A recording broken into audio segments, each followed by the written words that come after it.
day, he noticed that his old coat had to be replaced because it was all worn out. So he took a bolt of good woolen fabric and made a brand new coat for himself.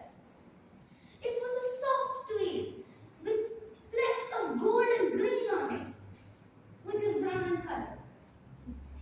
He liked that coat a lot.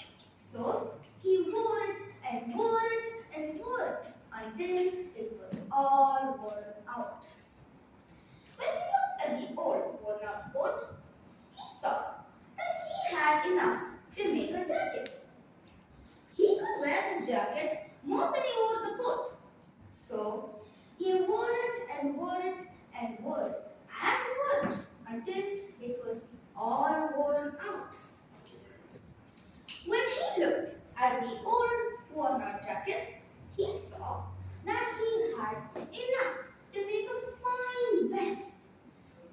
He wore that vest every day. So he wore it and wore it and wore it and wore it until it was all worn out. He looked at the old vest and saw that he could make a nice cap to keep his head warm. He thought he looked very handsome in that cap.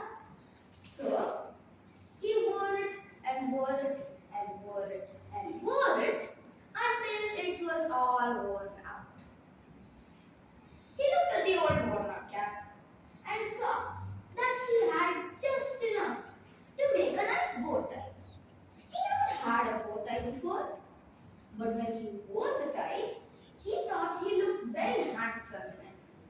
So he wore it and wore it and wore it and wore it until, like the ones he made before, it was all worn out.